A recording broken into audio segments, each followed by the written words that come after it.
Boa noite. A Secretaria Municipal de Educação de Duque de Caxias, a partir da Sala Paulo Freire, nosso centro de referência em estudos, pesquisas e formação continuada, inicia nesse momento a ação intitulada Pesquisa em Pauta. Eu gostaria de convidar a professora Arlene e a professora Glacione para que possam conversar conosco já nesse início. Boa noite a todos, boa noite a todas. É um prazer estar participando, desse momento, dessa live de grande importância para a SME e para todos que estão aqui conosco, aproveitando essa oportunidade, de ouvir, o professor Dr. Paulo José e a professora doutora Silvia Cristina. A Secretaria de Educação tem grandes desafios, entre eles, a Coordenadoria de Educação Especial, que esse ano tem tido um número elevado de novas matrículas, de alunos da educação especial. Então, esse momento aqui será momento de aprendizado, de troca de conhecimentos, e todos que participarem, tenho certeza que levarão para a sua prática na sala de aula conhecimentos importantes para o desenvolvimento dos nossos alunos. Agradecer a toda a equipe da Sala Paulo Freire, na pessoa da professora Glacione, que buscam, essas pessoas da rede, que são pratas da casa, Glacione? Pratas da casa, e a gente se orgulha muito de todos vocês. E a Sala Paulo Freire tem feito um trabalho belíssimo com esses profissionais, acompanhando e valorizando, que isso é muito importante. Parabéns a todos vocês, que a gente tenha uma noite, essas horas que nós vamos ficar aqui juntos, de trocas, e que a gente possa ter muitos outros momentos como esse. A professora Iracema não está aqui nesse momento, ela até achou que ia conseguir, mas teve um desdobramento lá, ela teve que participar de uma reunião agora extra-secretaria, e por isso ela não está, mas deixou o abraço dela, professora Angelina também, e a gente sabe que, mesmo não estando presente, está torcendo para que dê tudo certo. Muito obrigada mais uma vez a todos vocês. Obrigada, professora Arlene Cavallini, nossa subsecretária pedagógica, e agora a pessoa que tem estado à frente conosco desse trabalho na Sala Paulo Freire, Glacione Arruda. Boa noite, professora Arlene, boa noite, Luciana, boa noite, Estela. Quero aqui fazer minha autodescrição, Sou uma mulher branca, estou usando óculos vermelho, cabelo, uma parte loura e uma parte um pouco escura, e aqui atrás de mim eu tenho uma estante branca com livros. É uma alegria muito grande para a nossa equipe, e principalmente para toda a Secretaria Municipal de Educação. Quero aqui agradecer à professora Iracema Costa, nossa secretária, por todo o empenho, por todo investimento no nosso trabalho, todo incentivo, também as nossas subsecretárias, professora Arlene, professora Angelina e professor Gustavo. E quero dizer que o Pesquisa em Pauta é um projeto que já existe desde 2022, teve início lá no ano passado, onde a proposta desse projeto, a Luciana vai falar um pouquinho mais sobre ele, mas a proposta é que nós possamos divulgar as pesquisas científicas. Nós temos muitos pesquisadores na nossa rede, muitos mestres, muitos doutores, e a ideia é que esse espaço, que o Pesquisa em Pauta seja um espaço de divulgação científica. E hoje nós temos uma temática que é muito importante para a nossa rede, que é a educação especial, em uma perspectiva inclusiva, né? Quero deixar aqui também um abraço da nossa coordenadora da educação especial, professora Renata Vogas, que faz um trabalho belíssimo. E esse ano a gente tem tido aí um investimento pesado, né, professora Arlene, nas formações para educação especial. Amanhã mesmo começa mais um ciclo formativo na nossa rede, né? Teremos 3 dias de formação ali na Universidade de Estácio de Sá sobre questões do autismo. Tivemos aí um ciclo de formações com os nossos agentes de apoio à inclusão. Teremos na próxima semana também. Então, esse movimento não para, né? Então, eu quero agradecer, desejar uma boa noite a todos e que possamos aí nos deliciar, né, com todos esses trabalhos belíssimos, trabalhos acadêmicos, pesquisas que foram realizadas na nossa rede por esses pesquisadores. Muito obrigada, professora Luciana, um grande abraço, professora Arlene, e um beijo no coração. Obrigada.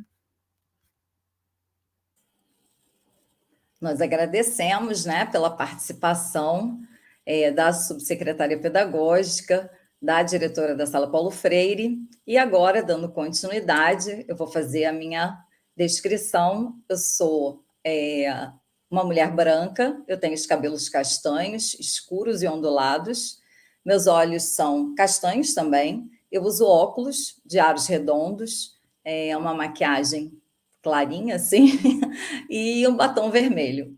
Eu estou vestindo aqui uma camisa de botões, jeans, e um casaco na cor vinho. No fundo aqui da sala onde eu estou, tem uma parede branca. Vou agradecer agora as nossas intérpretes de Libras, que hoje serão Estela Correia e Camila Lins, no suporte tecnológico, né, para transmissão e para moderação dessa live está a professora Kate Mello, que é também representante da Sala Paulo Freire e do Núcleo de Informática Educativa.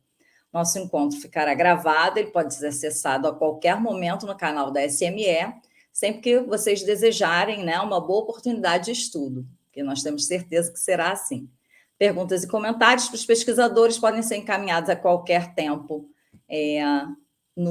na área reservada aos comentários. Bom, participam desse momento especialíssimo conosco hoje o professor Dr. Paulo José Assunção e a professora doutora Silvia Cristina dos Santos. Então, convido para começarmos esse diálogo, né, o professor Dr. Paulo José de Assunção. Ele que é doutor em Educação e mestre em Ensino de História pela UFRJ, especialista em História Contemporânea pela UF, licenciado em História pela UERJ.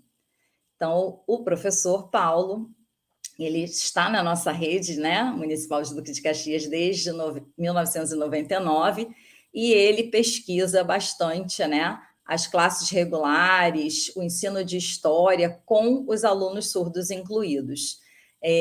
Por todos os estudos realizados pela dissertação, que se chama Ensino de História para Alunos Surdos em Classes Inclusivas, Práticas e Propostas, ele recebeu uma menção honrosa, né, no 2º prêmio Ações Afirmativas na Universidade Federal do Rio de Janeiro. E foi também agraciada essa pesquisa, né, e o professor Paulo com o 3º lugar, na 2ª edição do prêmio Prof. História de Dissertações. Professor Paulo, por favor. Boa noite. Eu vou primeiro, né, me apresentar no meu sinal em Libras, para a comunidade surda. Minha audiodescrição, eu sou um homem cis, branco, cabelo preto, olhos castanhos, barba, estou vestindo uma camisa polo azul marinho, atrás de mim tem uma estante com livros e tem um quadro com um desenho do compositor, né, melhor dizendo, Pixinguinha. Bem, eu inicio aqui, né, a apresentação colocando para vocês, né, primeiro, como que eu cheguei à educação de surdos. E eu cheguei à educação de surdos justamente pelo meu trabalho na rede municipal de Duque de Caxias, na Escola Municipal Santa Luzia, onde eu ingressei no ano de 2006.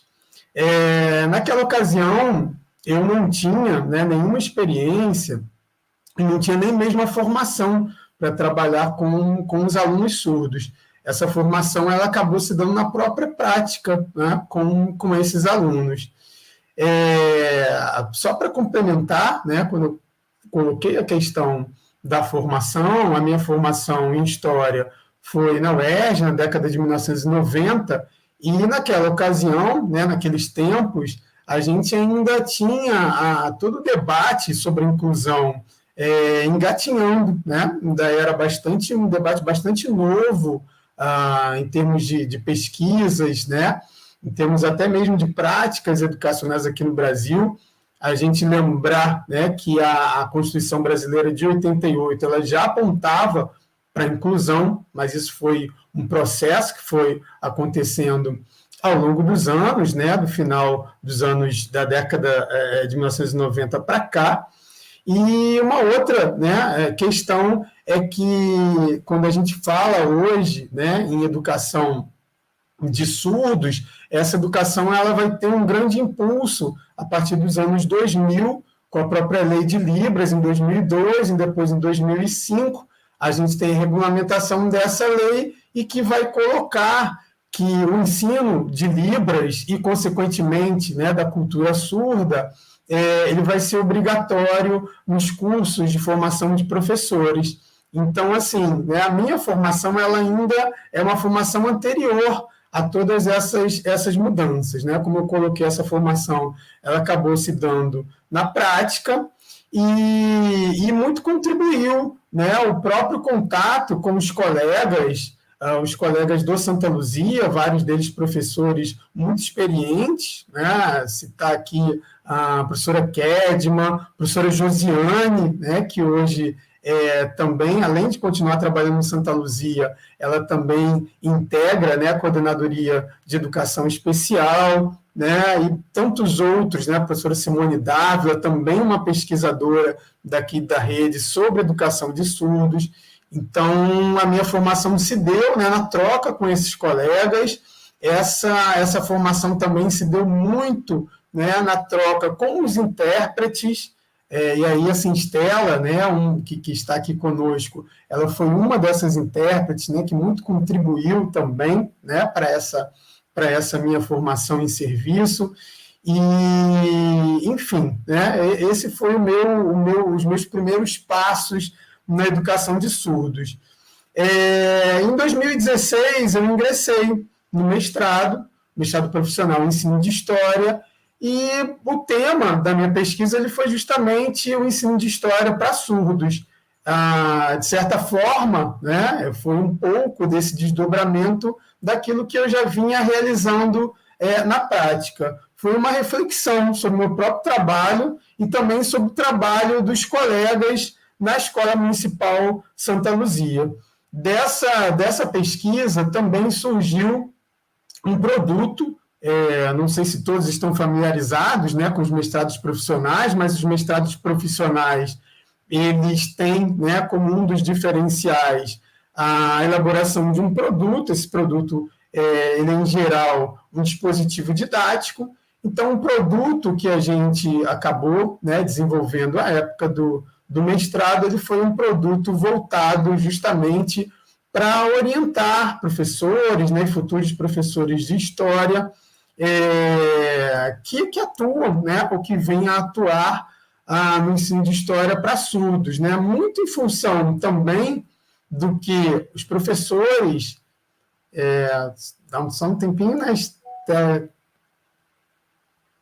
Podemos continuar, né? Então, muito em função...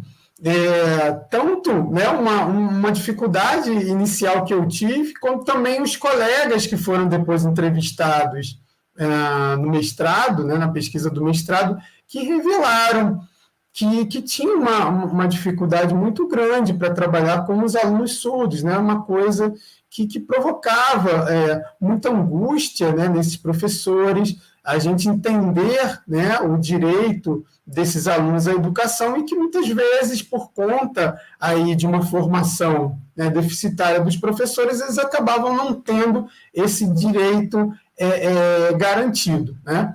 Então, a gente acaba chegando, né, à ideia de criar esse produto que, a princípio, né, ele foi pensado até como um guia, né? Cheguei a usar essa palavra guia, e eu lembro muito bem a época, o meu orientador, né, o professor Silvio Carvalho, da UFRJ, ele na época até colocou, mas guia, né, porque a palavra guia ela tem um peso muito grande, né? Parece que a gente quer meio que ditar aquilo que o outro vai fazer, né? Então, a gente resolveu até mudar um pouco, né, dessa ideia. O caderno, ele não tem essa pretensão, né, de ser um guia, né? Na verdade, ele se propõe a orientar, né, no sentido de oferecer alguns subsídios, né, de oferecer também algumas diretrizes para o trabalho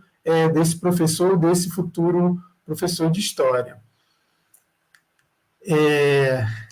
Luciana? Desculpa já interromper.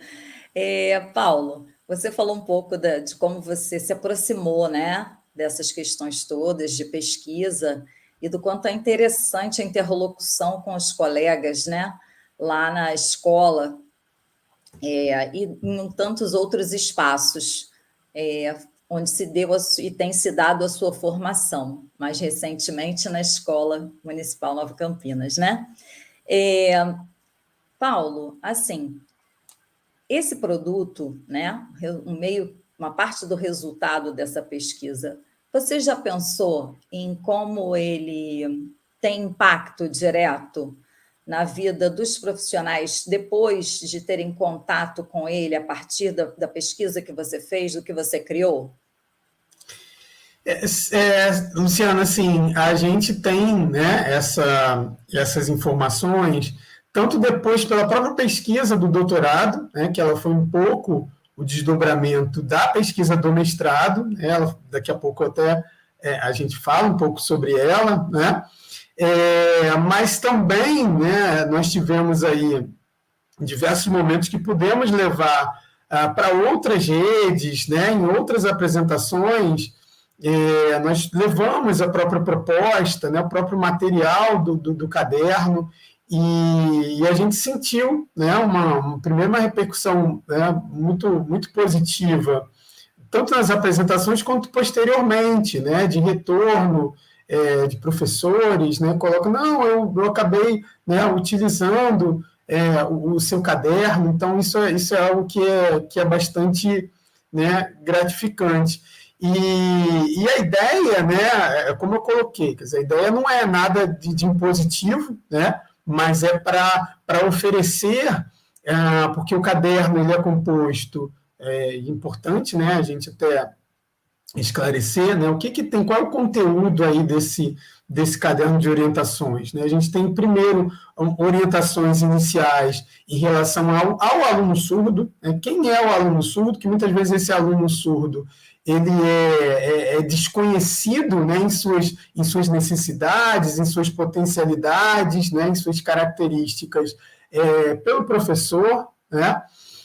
Então, a gente tem esse primeiro momento dessa apresentação, e aí a gente faz uma abordagem do surdo, né, a partir aí do que a gente considera, né, a visão socioantropológica, né, não aquela visão clínica da surdez, não uma visão que associe o surdo, né, à deficiência, mas vendo, né, o surdo a partir de uma ideia de um grupo, né, identitário, que também não é homogêneo, né, a gente pode falar, na verdade, várias identidades surdas, né, a gente tem desde o surdo sinalizante, né, passando pelo surdo oralizado. Então, a gente traz um pouco, né, dessa definição na parte inicial do caderno, depois a gente faz uma abordagem muito breve da história dos surdos, que depois ia ser desdobrada na própria tese, e a gente apresenta o que seriam diretrizes, né? A gente elenca ali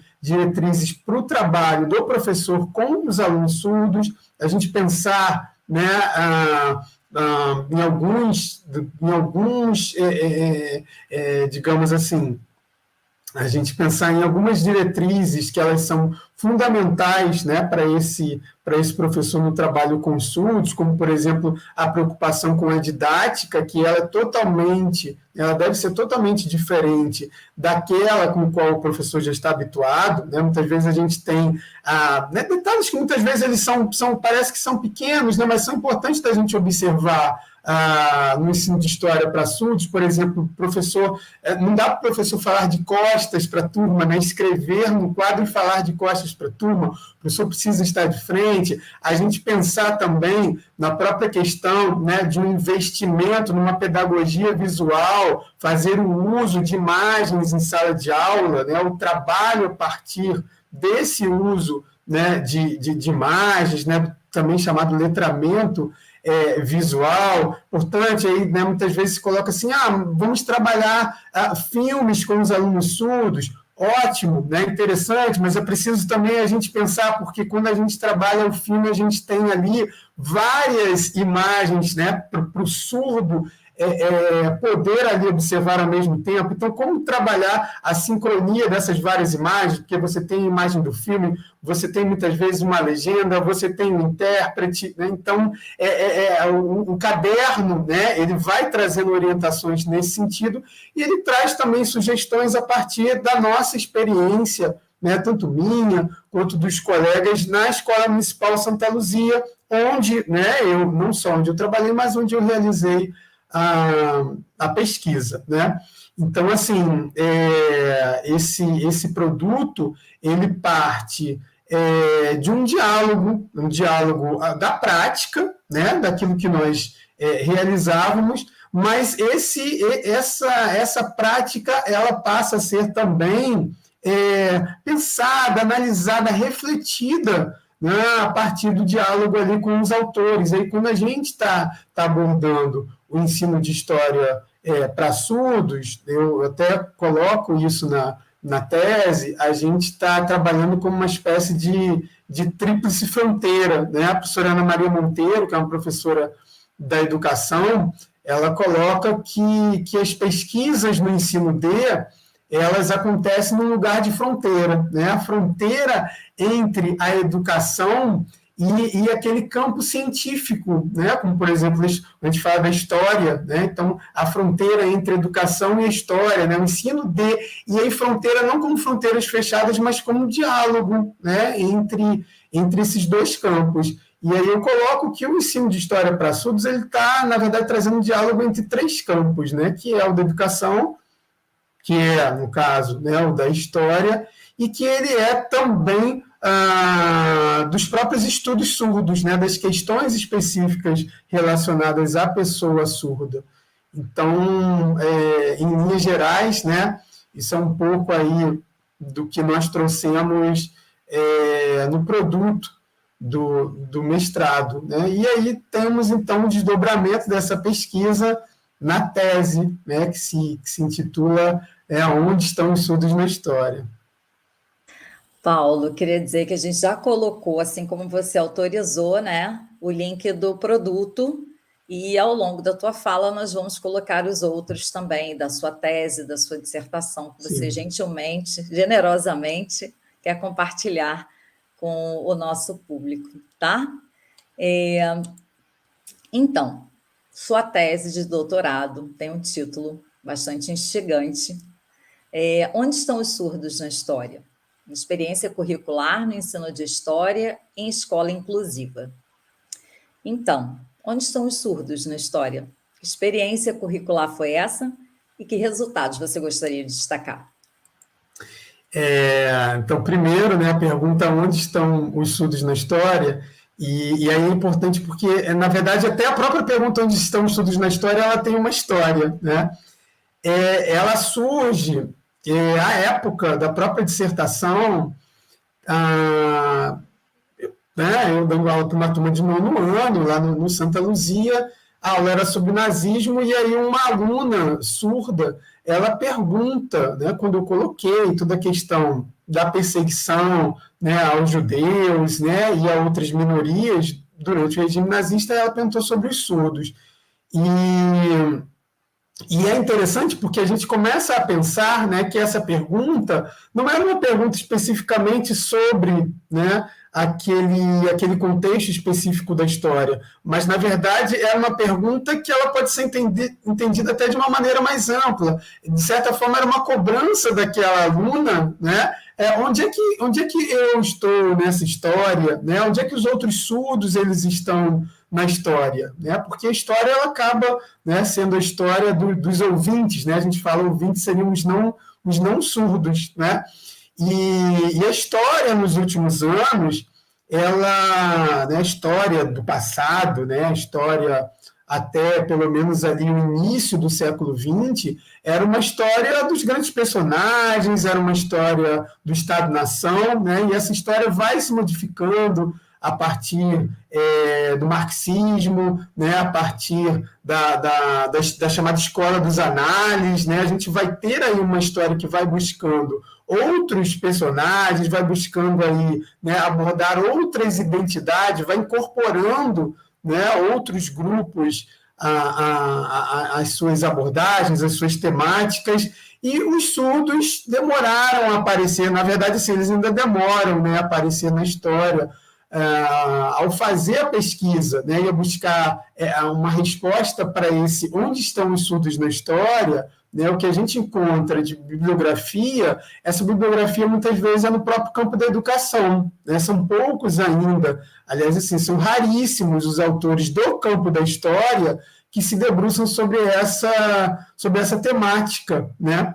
Então, a gente foi buscar isso, tá? A gente fez esse levantamento bibliográfico para entender onde é que estão, né? Esse é um primeiro momento da tese, né? O primeiro capítulo é justamente de buscar essa resposta. E aí, onde é que eles estão? Né? Quando a gente pergunta, e isso foi uma coisa que eu perguntei também depois aos professores que participaram da pesquisa da tese, né? São personagens históricos que conhecem, e muitas vezes o nome que aparece é Beethoven, né? Qual é o personagem histórico que você conhece? Beethoven. Mas outros personagens, eles permanecem, né? Personagens importantes, protagonistas surdos da história, e essa foi uma preocupação nossa também, né? Já que a nossa abordagem ela vem a partir da perspectiva socioantropológica dos surdos, a gente pensar nos surdos como protagonistas dessa história. Então, a gente pode aí citar, né, personagens surdos, mas a gente lembrando que quando a gente traz os personagens, não é recuperar aquela abordagem antiga da história, né, mas é para a gente também pensar no lugar desses surdos, né?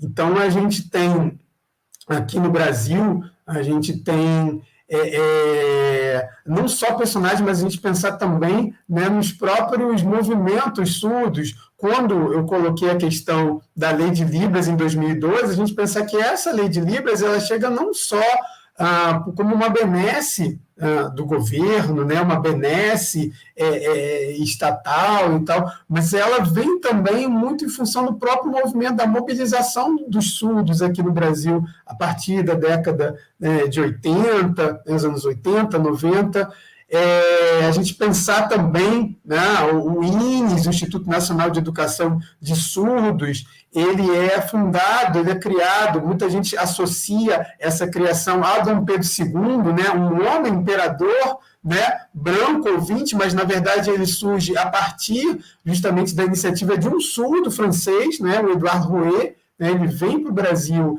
e a partir da iniciativa dele que a gente tem essa instituição que é uma referência até hoje no Brasil na educação de surdos, a gente, enfim, né, a gente então traz isso, mas a gente traz isso também como na verdade, uma espécie de um start, né? A tese, ela não tem, a proposta da tese, ela não é de fazer uma história dos surdos, ela vai oferecer inicialmente essa história para que depois professores, outros pesquisadores busquem aprofundá-la e levar para a sala de aula. E aí esse é o ponto né, principal da tese. A proposta da tese é essa, e é justamente a experiência que a gente realiza na Escola Santa Luzia, né, de levar essa história para os alunos. E como é que a gente leva essa história para os alunos? Era um momento ali, a pesquisa ela se dá no momento da pandemia, né, com muitas restrições, a gente imaginar que essas restrições elas já tornam, né, o próprio trabalho,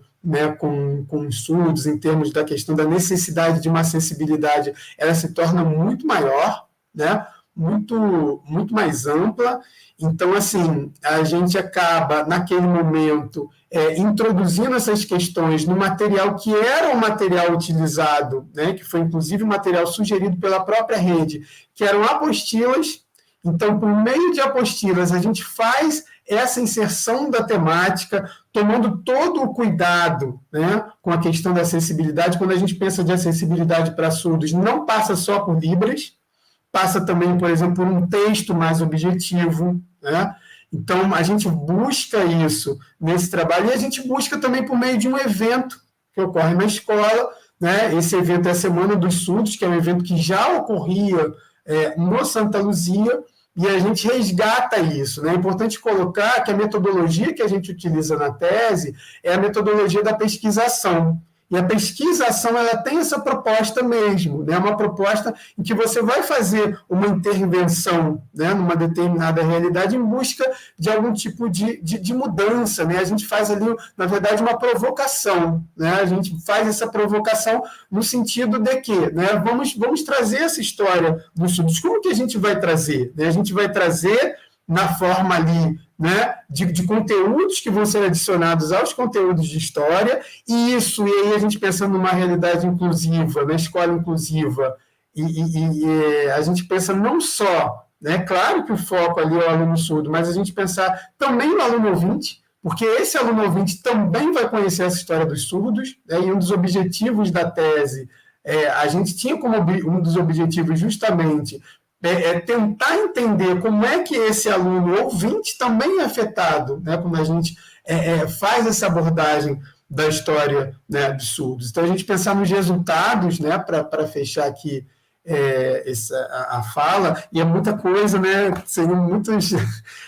a gente ainda teria muitos encontros, né, mas pensar nos resultados, primeiro pensar nos professores, né, de história que participam, e a gente tem, né, dos professores, a gente tem pelo menos um professor que já estava em fim de carreira, já terminando, né, e ele se coloca, a princípio, assim, como professor muito preocupado, né, que ele não conseguiria ali, eu não vou conseguir desenvolver esse trabalho, eu vou ficar aqui só ouvindo vocês, mas que, na verdade, ele transforma o seu próprio trabalho, ele cria, né, um material para trabalhar com esses alunos, né, então, a gente pensar também no impacto dos alunos surdos, que se mostram mais interessados no próprio ensino de história, né, por conta desse gancho da história dos surdos, que vão se identificar ali não só nesses personagens do século XIX, no século XX, mas também quando a gente faz a Semana dos Surdos, e a gente leva ex-alunos da escola, né,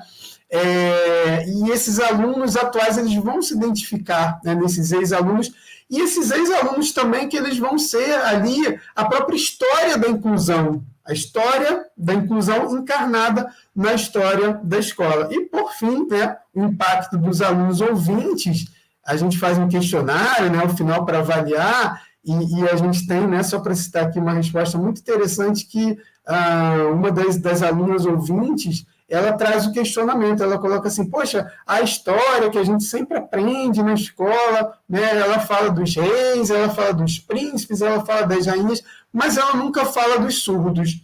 E esses alunos também depois vão realizar, né, uma das atividades também, eles acabam realizando pesquisas em que eles levam personagens surdos que estão fora, né, do que a gente costuma conhecer, né? Como eu falei, cita-se Beethoven, mas muitos outros são desconhecidos, então os alunos ouvintes, eles começam também a trazer esses outros nomes, esses outros personagens surdos que são protagonistas da história, né? Enfim, aí a gente então, né, fecha um pouco aqui a fala e se houver tempo, ficamos aqui à disposição para as perguntas. Tudo bem, Paulo, a gente já colocou ali nos comentários os materiais que você disponibilizou. O Pesquisa em Pauta é uma iniciativa da Sala Paulo Freire, né? Para dar visibilidade. E olha quantas coisas, quantos comentários, quantas perguntas as pessoas da nossa rede, de fora da nossa rede, têm colocado aqui, né, no bate-papo. Isso só tende a fazer com que esses profissionais também sejam, vou pegar uma palavra da pergunta, né, instigados, provocados também a iniciar as suas pesquisas ou a concretizá-las de alguma maneira no campo em que atuam, né? Muito obrigada, Paulo. Leia os comentários, o carinho das pessoas aí por você e pela tua pesquisa, pelas suas pesquisas. Muito obrigada, Paulo.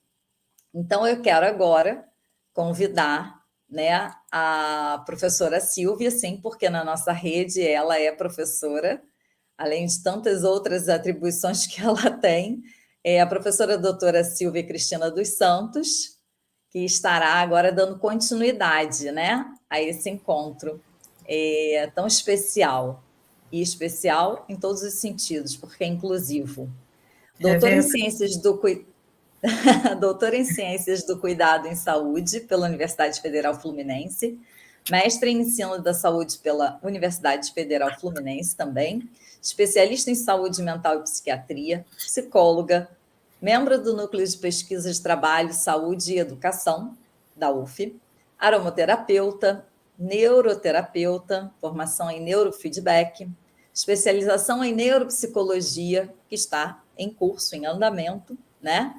E, como eu já disse, servidora da nossa rede pública municipal, da nossa Secretaria de Educação, a partir da Coordenadoria de Educação Especial. Ela é implementadora do Programa de Deficiência Intelectual, do atendimento pedagógico domiciliar e do atendimento pedagógico hospitalar, que esse acontece no Hospital Infantil Ismélia da Silveira. Psicóloga clínica, professora acadêmica em cursos de pós-graduação. Silvia, antes de eu ler, né, o título da sua tese, da sua dissertação, eu gostaria que você se apresentasse para o grupo. Eu sou Silvia. Eu sempre falo que de todas as coisas, a certeza que eu tenho é que eu sou Silvia. Gosto, né, de que me chame de Silvia Santos, né, quando é algo assim específico, porque eu sou casada com Márcio Santos, então tenho muita honra de carregar o nome do meu esposo. Mas eu sou Silvia, sou professora da rede, tenho um orgulho imenso de estar nessa rede. E digo que a rede ela é impulsionadora para a prática, para as pesquisas. Eu amo o que eu faço, amo pessoas e digo que, independente de ser saúde ou educação, o importante é estar com pessoas e cuidar bem delas, né? Estou vendo que a minha orientadora aí do doutorado, minha co-orientadora, foi minha orientadora do mestrado, né? Elaine Cortez está aí. Eu sou muito do que ela também me fez ser, né? Caminhei. Acho que a gente é a soma das pessoas que a gente carrega para a vida. Então, eu sou educação especial, eu sou educação inclusiva, eu sou educação em geral. Às vezes, a gente, até quando fala educação especial, não deveria ter esse termo, né? Educação especial, deveria ser educação. Mas pelas questões até das políticas públicas, pelas lutas que já houveram, né? O Paulo falou bem aí um pouco desse percurso, a gente precisou garantir aí certas nomenclaturas para a gente ter garantias de direitos. Então, Silvia, agora eu vou ler aqui os títulos, né, da sua tese, da sua dissertação, para a gente começar a avançar nessa conversa em alguns outros sentidos, né?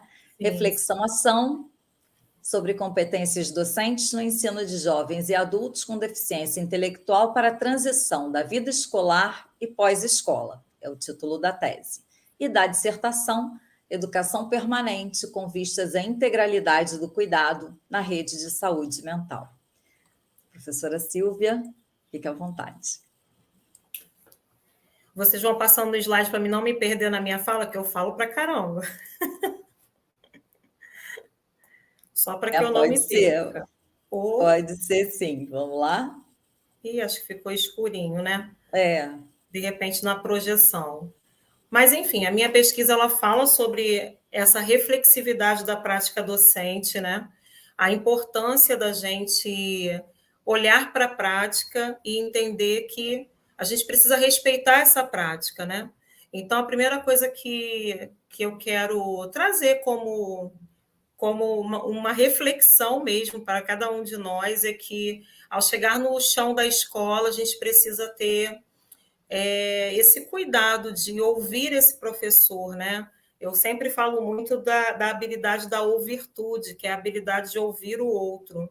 A importância da gente entender o que é que está acontecendo naquele cenário, que professor é esse, que espaço é esse, e foi em cima disso que eu trouxe essa temática, né? O respeito em relação à prática docente com jovens e adultos e entender o que acontece em relação à prática. Pode passar.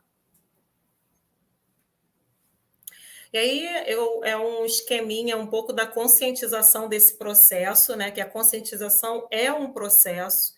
E aqui eu proponho uma frase inicial de Paulo Freire que diz: ninguém é sujeito da autonomia de ninguém. Por outro lado, ninguém amadurece de repente aos 25 anos. A gente vai amadurecendo todo dia ou não. A autonomia, enquanto amadurecimento do ser para si, é processo, é vir a ser. Eu vejo que isso diz muito respeito em relação ao público que a gente tem, jovens e adultos, porque eles não amadurecem de repente eles viraram adultos, jovens e estão com 25 anos. Mas tem um processo, né? E nessa perspectiva a gente tem, em relação aos jovens e adultos com deficiência, a educação especial, e aí eu falo neste lugar também, que eu tenho a honra de participar, né, de 2017 para cá, da equipe da educação especial, uma equipe que luta muito para a garantia de direitos, uma equipe que olha para as limitações, mas olha muito para as possibilidades. Quando um professor traz as dificuldades, os desafios, essa equipe olha para esses desafios. Mas quais são as possibilidades, né? E Freire ele fala que a escola é um lugar privilegiado à libertação. Então, a escola, muitas das vezes, é o único caminho.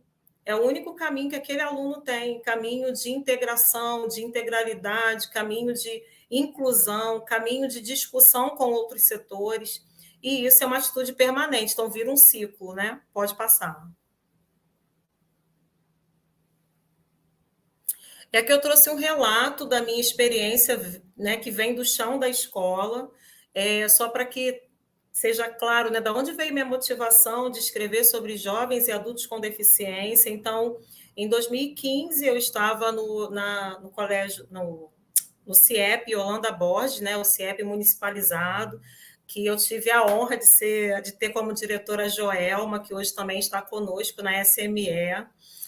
E aí eu fui para o CIEP, eu já tinha trabalhado com a Joelma foi a pessoa que me acolheu na primeira escola que eu trabalhei na rede, quando passei no concurso, e assim a gente fez um vínculo. Então, quando a Joelma estava no CIEP como diretora, a gente começou a organizar a sala de recursos do CIEP, né? Eu abri mão de estar na direção, nessa época eu estava na vice-direção de uma escola da rede, e aí, nesse momento, eu abro mão da direção para estar com os alunos da educação especial na sala de recursos. E vou para o CIEP. E a gente começa a organizar a sala, enfim. Ali a gente começa a pensar quais são as ações que poderia, de alguma maneira, ser funcional para esses alunos. Que não fosse uma sala fechada dentro de um único espaço, né? Que a sala de recursos, às vezes, se a gente não tiver cuidado, ela vira uma sala excludente. Eu quero que vocês tenham cuidado com essa minha fala, né? Não é que a sala de recursos mas ela pode se tornar quando ela vira apenas uma sala. A sala de recursos ela é um meio, ela é um canal de confronto, é um canal de integralidade, é um canal de abertura para outros espaços. Então, ali a gente começa a pensar ações e aí a gente constrói um boletim. Nessa época, os alunos tinham muitas dificuldades, eu atendia adolescentes, né?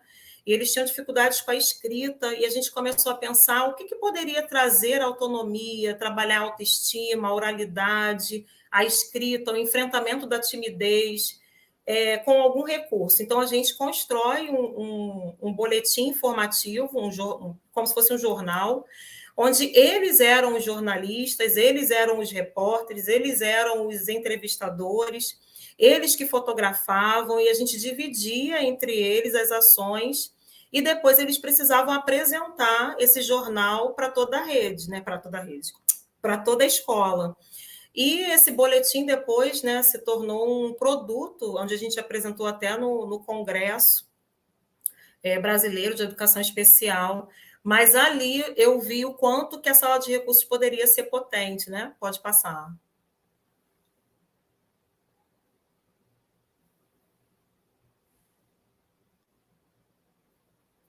Travou, gente?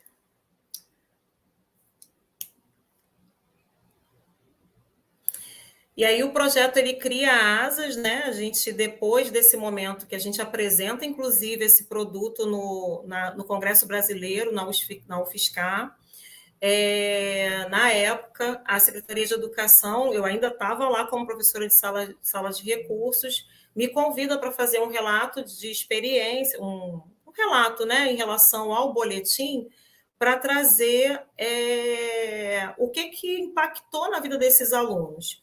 E aí eu trouxe o relato de uma aluna, que eu até trouxe o livro que ela escreveu, né, esse recorte que tem aí ao lado, que está com o nome da aluna, dentro desse livro que foi produzido na nossa rede na época, com os alunos, né, sendo escritores, e essa aluna que lá atrás tinha feito parte desse processo, em 2015, da construção desse boletim, que era uma aluna com deficiência intelectual, que não sabia ler direito, não sabia escrever direito. Em 2016, em parceria com a professora do ensino regular, ela se torna uma das escritoras desse livro. Eu vou deixar para ler o poema no final para vocês. E aí eu vi o quanto que quando você trabalha, de fato, no ensino colaborativo, né, numa proposta colaborativa, reunindo o professor do ensino regular, a equipe diretiva, né, eu tiro aqui meu chapéu para toda a equipe diretiva da época, o quanto que a gente pode, de fato, criar asas, né, com os alunos e com a nossa própria prática. Pode passar. E aí nasce, então, a pesquisa de doutorado, aí eu trouxe um pouco desse percurso até 2016. Em 2017, por conta até dos resultados da prática que eu vinha tendo, né, na sala de recursos, eu chego na SME para compor a equipe da educação especial, já a Renata Vogas sendo coordenadora da equipe, e a gente começa a entender qual é o retrato da realidade dos jovens e adultos com deficiência, sendo público da educação especial. E ali a gente percebe o quanto que o número de jovens e adultos eram enormes, né? Era enorme, e a gente precisava, de alguma maneira, pensar ações. Então, a motivação a partir da prática, mais a demanda da rede, gerou o meu projeto de pesquisa do doutorado. Nasce a pesquisa, então, a reflexividade sobre competências docentes no ensino de jovens e adultos com deficiência intelectual para a vida pós-escola. E o objetivo geral dessa pesquisa foi compreender, por meio de um processo de reflexão-ação, as competências necessárias para a prática docente junto a estudantes jovens e adultos com deficiência intelectual, com vistas à transição da vida escolar para a vida adulta pós-escola. Porque o que me inquietava era, será que eles precisam ficar até 70 anos na escola? Esse aluno entrou com 30 e poucos anos, ele vai, né, morrer dentro da escola? Porque a gente, em relação à classe especial, isso é uma realidade que a gente tem tido. Então, isso inquieta a nossa equipe até hoje, né? Como inquieta alguns professores. Pode passar.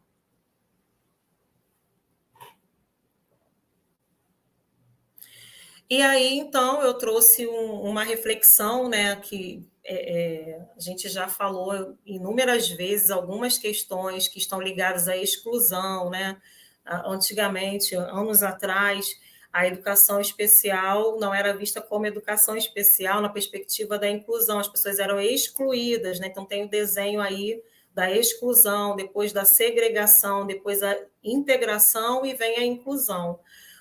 A gente tinha termos que eram utilizados há anos atrás, antes da política da educação, da perspectiva da inclusão e da política da educação especial,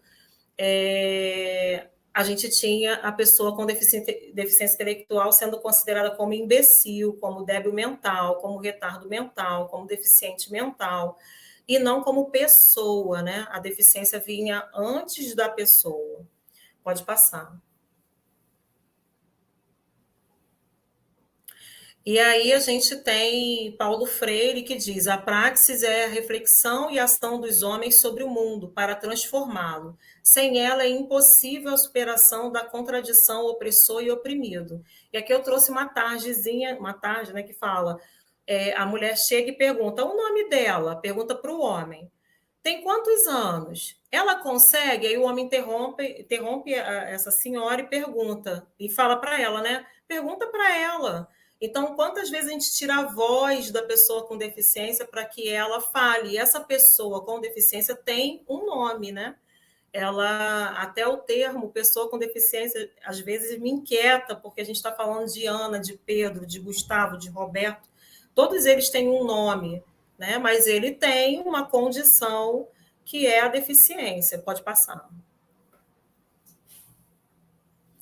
E aqui o diálogo crítico e libertador, por isto mesmo que supõe a ação, tem de ser feito com os oprimidos, qualquer que seja o grau que esteja a luta por sua libertação, né? Freire fala que o diálogo tem que ser feito com a pessoa, né? Essa pessoa que está numa condição opressora muitas das vezes. E aí mostra uma outra imagem, que é uma pessoa descendo a rampa, né, do ônibus, e aquele elevador de acesso, né, do ônibus, e um homem já vem atrás na cadeira e diz: eu ajudo. E aí ela pensando, ela não responde, mas ela pensa: mas eu não pedi a sua ajuda. Porque às vezes também a cadeira da pessoa, ela muitas das vezes já está ali, é uma extensão do corpo da pessoa. Então até o tocar na cadeira, a gente precisa perguntar se aquela pessoa precisa de ajuda, né? E não ir metendo a mão na cadeira, achando que pode conduzir, porque a gente acha que a pessoa não tem possibilidade de caminhar sozinha. O que a gente precisa é garantir a acessibilidade. Pode passar.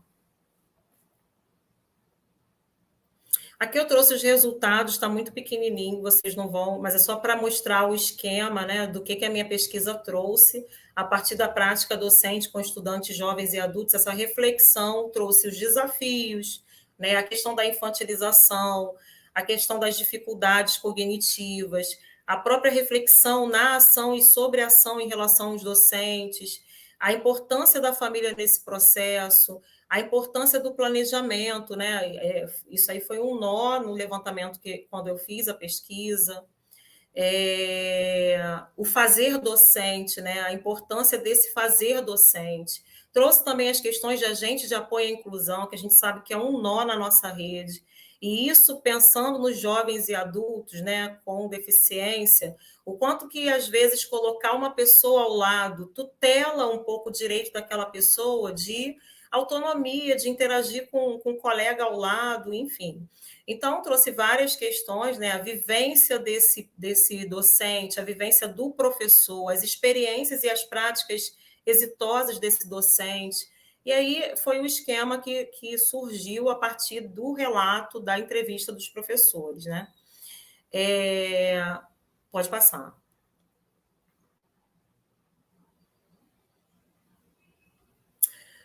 Freire afirma que o processo de conscientização exige que os homens criem sua existência com recursos que a vida lhes oferece. Desse modo, as dificuldades não estão na deficiência, e sim nas barreiras que se impõem à pessoa com deficiência, como define a Lei Brasileira de Inclusão. Então, aqui eu trouxe um esqueminha do que a gente, a partir da pesquisa, a gente foi percebendo que o grande nó está em relação à construção da prática a partir de um planejamento que responda à necessidade desse aluno com deficiência, né? Então, por exemplo, não dá para você apresentar para um aluno jovem, como, por exemplo, a minha pesquisa identificou, né? Uma determinada professora que conta a história dos 3 porquinhos para um adulto de 50 anos. ele tem 50 anos, a história dos 3 porquinhos não vai levar esse adulto a lugar nenhum. Então, a grande questão é que barreiras são essas, muitas das vezes barreiras atitudinais, né? Barreiras que estão ali nessa prática e nas dificuldades que a prática impõe, nas próprias questões voltadas para a competência docente, que dificultam também esse processo do aluno, desse aluno que já é jovem, já é adulto, prosseguir, sabe, avançar. E aí a proposta do currículo funcional, né, que é algo que os professores apontaram na pesquisa, surgiu a partir desse esquema, né? E o currículo funcional ele propõe que a gente precisa pensar nos objetivos, o que ensinar, eu vou ensinar o quê? Para que ensinar? E aí seria princípios norteadores. Eu estou ensinando isso, mas por qual motivo? Para alcançar o quê? E como ensinar, que são os procedimentos. Pode passar. Assim, após o resultado da pesquisa, partimos para a educação permanente. Então, aqui embaralhou um pouco o slide, mas eu trouxe já o resultado do que o produto da minha pesquisa, embora o meu doutorado fosse doutorado acadêmico, né, ele não era um doutorado voltado com essa exigência, igual é o mestrado profissional, para um produto, mas eu venho do mestrado profissional, então já é um caminhar meu, trazer algo que possa contribuir para o município. Então, o produto da minha pesquisa mostra a importância da educação permanente, mostra a importância de sentar com os professores e conversar com os professores e ouvir esses professores com todo o respeito que a prática impõe, mas também pensar nas possibilidades para essa prática. Então, a gente já fez, após a finalização do doutorado, né, a gente já fez 2 rodas de conversa na nossa rede, focada a princípio, primeiramente, com os professores de classe, porque a minha pesquisa abrange todos os professores, tanto do ensino regular, quanto da sala de recursos, quanto da classe. Mas a gente focou primeiramente na classe, porque isso grita dentro de nós, né? A classe deveria ser uma condição para o aluno entrar e transicionar na classe, mas não permanecer.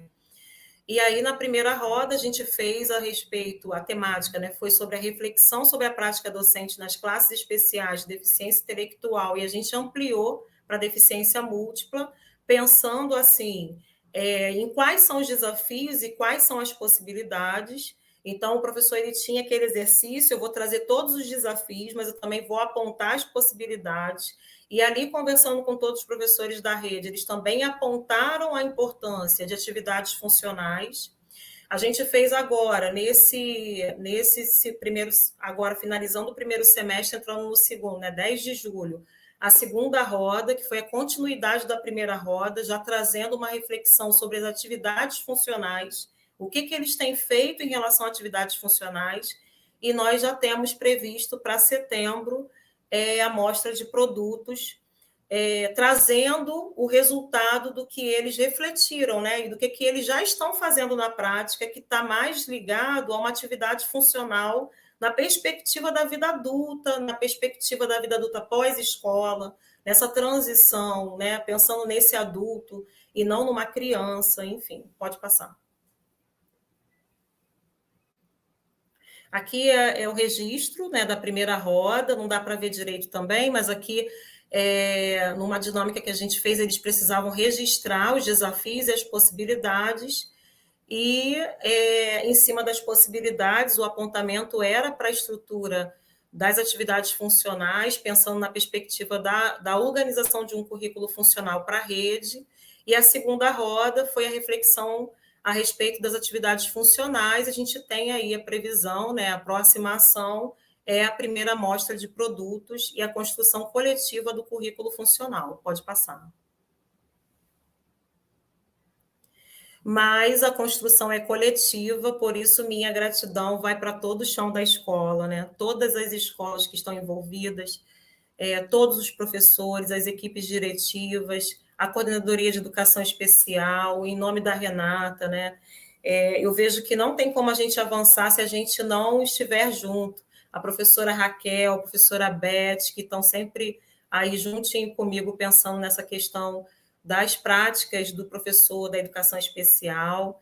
Enfim, é isso, gente. Eu concluo minha fala e vou deixar para as considerações finais.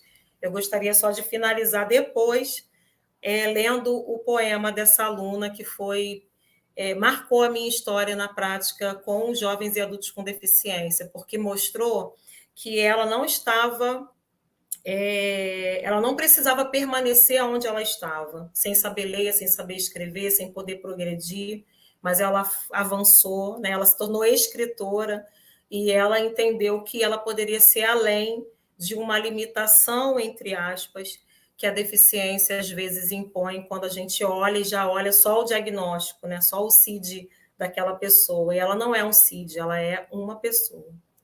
É isso.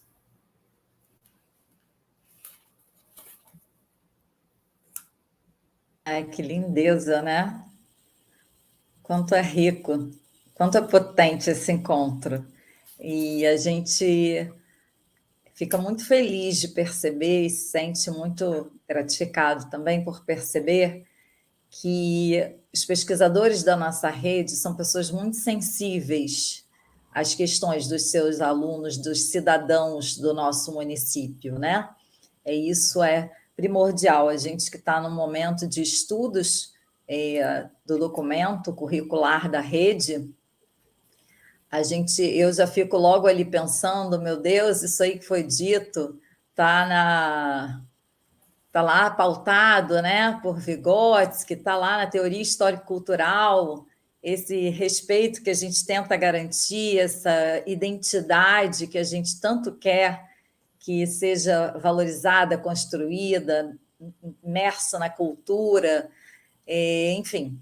Eu fico assim, eu fiz tantas anotações aqui que às vezes fica difícil, né? Eu estava olhando ali os comentários, né, e as perguntas. Tem comentário assim, mas é uma enxurrada de comentários, sabe? Elogios a vocês, óbvio, né? Como pesquisadores tão dedicados e preocupados em querer garantir, além da dignidade, a cidadania, né, dos nossos munícipes, sejam crianças, sejam adultos, enfim. E, Silvia, a gente te agradece enormemente. Você fica, por favor, porque a gente vai encerrar, né, de maneira muito especial, com a contribuição concreta aí, e que deve estar nas suas mãos, eu imagino, desse texto da aluna. Tá? O que nós temos aí nos nossos comentários, né? Temos elogios, temos curiosidades, temos pedidos, e um pedido que nós vamos fazer é que, por favor, preencham a lista de frequência, o link já foi colocado na live, acessem, né, os documentos que generosamente os pesquisadores colocaram para a gente, e nós disponibilizamos ali no chat, isso é importante. E eu vou convidar o professor Paulo para estar de volta aqui conosco, e aí sim fazemos as nossas contribuições, né, ainda mais e maiores e mais amplas, talvez. E tem gente que também gosta de, na conclusão, colocar de volta algumas perguntas. Por que não? Pode ser interessante, né? Eu deixo com vocês. Paulo, pode ser? Pode, eu quero... Na verdade, nesse momento, eu quero só agradecer, né? Agradecer a oportunidade, né? A Sala Paulo Freire. E aí, até quero agradecer também não só pelas questões, né, que foram colocadas, mas o carinho também, né, de tantas pessoas queridas, né, com quem eu trabalhei aqui na rede, né, por 2 meses na SME.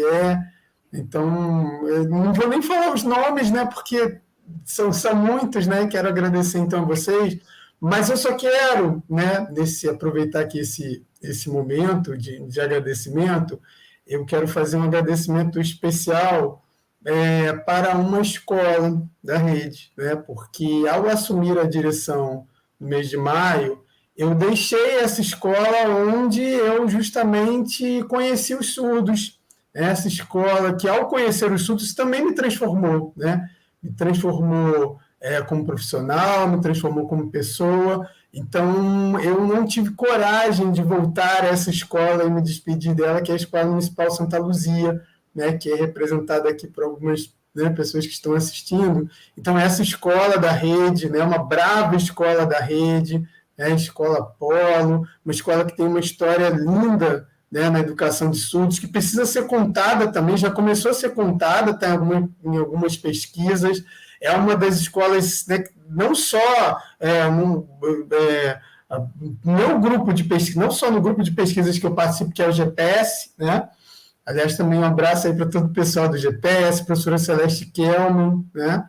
Que foi minha orientadora, co-orientadora no mestrado, mas o grupo de pesquisa já realizou muitos trabalhos na Escola Santa Luzia, né, outros pesquisadores. Então, essa escola é uma joia dessa rede, tá?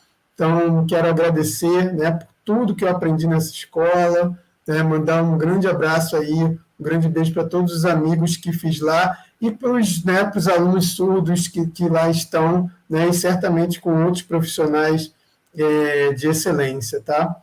É isso. Silvia, Posso? vamos lá? Olha, eu vou antes de fazer a contribuição, porque eu falei com a Lu, né? Eu estava atendendo e entrei na live, mas eu acabei não fazendo minha autodescrição. E aí eu quero fazer em respeito, né, às pessoas que têm uma deficiência visual. Eu sou uma mulher negra, né, ou preta, cada um considera da maneira que achar melhor. Tenho um cabelo longo, estou com um blazer marfim, uma blusa meia mostarda e por trás de mim é uma cortina, tá? Tem os olhinhos meio puxados, se deixar nem abre. Mas é isso, eu quero agradecer, primeiramente, aos alunos, porque eles são a fonte da nossa prática, né? Se a gente não tivesse os alunos, a gente não estaria aqui, com certeza. Quero agradecer aos professores pela importância que eles têm também na nossa pesquisa, na nossa prática, nas contribuições. Quero agradecer à professora doutora Geilza Valente, que foi minha orientadora, a Elaine Antunes Cortez, que foi minha co-orientadora de doutorado, minha orientadora no mestrado, minha professora na especialização, e ela está aí, ela está nos Estados Unidos, não está nem morando mais no Brasil, mas está aqui conosco, então é uma honra tê-la aqui. Quero agradecer à professora Renata Vogas, porque ela é coordenadora de educação especial, mas ela é alguém que a gente tem a honra de trabalhar junto ali, sabe? De ver o quanto que ela se importa com cada aluno. E não falo isso com puxa-saquismo, falo porque é real. Eu trabalho com Renata, eu conheci Renata na SMR, Renata me chamou em 2017, de lá para cá. Eu não abro mão de caminhar junto com ela. Né? Eu digo para ela que vou estar ali agarradinha. A nossa subsecretária Arlene, que na época que eu trabalhei com a Joelma, ela estava lá conosco, dividiu o bolinho de feijoada comigo na hora do almoço. E quero agradecer, né, a Sala Paulo Freire, gente. Quanto que vocês são, assim, bárbaros, tremendos, sabe? Glacione, Luciana, vocês são de uma riqueza que não tem como tirar o nosso chapéu. Quero agradecer a minha equipe da educação especial, em especial a professora Raquel, né, a professora Beth, que trabalha comigo no programa de DI, no programa de DMU. A gente está lá choramingando as nossas pitangas, mas a gente impulsiona umas às outras. E a todos os professores que estão participando das rodas de conversa. Porque sem eles não tem como fazer nada além. Né? Então, eu tenho certeza que essa amostra de produtos vai ser tremendo, assim, eu acredito nisso. Né? E quero finalizar falando o poema dessa aluna que tem tudo a ver com a minha pesquisa. E diz assim: gosto de muitas coisas e tenho muitos desejos. Quero fazer artesanato, pintar, bordar, desenhar roupas legais e bacanas, que não precise tanta grana para comprar. Ajudar a planejar casas, como meu pai. E se eu fosse policial, detetive, ia investigar o perigo e descobrir para prender quem quisesse fazer o mal. Gente, ela está dizendo que ela quer ter uma vida funcional. Uma menina que não sabia ler direito, nem escrever direito, com deficiência intelectual, na época, 13 anos. E aí ela faz parte de um livro que foi construído na nossa rede, que eu tenho a honra de dizer que foi a rede que construiu, e ser autora, né? Dizer o que ela quer ser.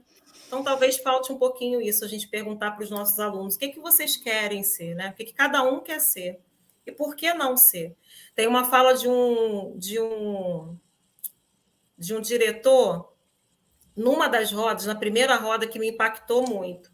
Ele falou assim, a minha preocupação é pensando na classe especial, é se a gente está esperando entregar uma certidão, um diploma, uma conclusão de estudos, ou se a gente está esperando receber uma certidão de óbito. Porque eu, por exemplo, no meu levantamento, eu fiz em 4 escolas polos da rede. Numa das escolas, a gente tem um aluno com 25 anos de permanência na classe especial. Isso não dá, gente. Então, a gente precisa pensar, se fôssemos nós, né, que estivéssemos lá, lógico que tem trabalhos riquíssimos, mas eles podem ser impulsionados a viver para fora da escola. Então, vamos inquietar as outras secretarias, né? Isso a educação especial faz muito bem. A gente vai lá e futuca as outras secretarias, a gente conversa, a gente troca, a gente participa das reuniões de gestão, né? A Renata está aí representando. Caxias tem uma referência, isso é importante falar. Caxias é referência estadual. Renata, hoje, ela é referência como coordenadora do município de Caxias. E ela, hoje, a gente, nas reuniões do Estado, quando a gente vai conversar com os outros gestores, as pessoas dão o microfone para ouvir a Renata. Isso é importante dizer, porque ela fala em relação à prática dos nossos professores. Eu tenho caminhado com Renata em algumas reuniões e eu mesma fico lá. Renata, fala mesmo, fala da rede, fala da nossa rede. Então, gente, vamos voar. É isso.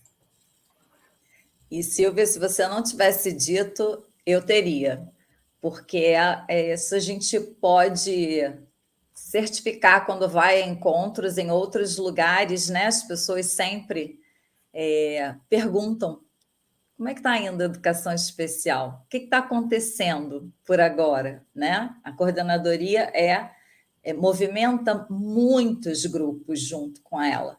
Essa coordenadoria faz realmente um trabalho de fundamentação e de desenvolvimento de algumas ações, não que as outras não façam, também fazem, mas esse aspecto que a Silvia colocou, da participação em outros fóruns, né, em outros encontros, é muito importante. E a gente percebe sempre Caxias se fazendo representar, e a gente ouve isso, né? Vou dizer da maneira mais simples, da boca dos colegas. Eu vou só incluir mais uma coisinha que eu esqueci, talvez estejam pessoas aqui que eu até convidei também, né? Eu faço parte do Conselho Municipal da Pessoa com Deficiência e tenho muita honra de também estar lá junto com eles, né? De pensar, eu e Josi, nós estamos lá representando a educação.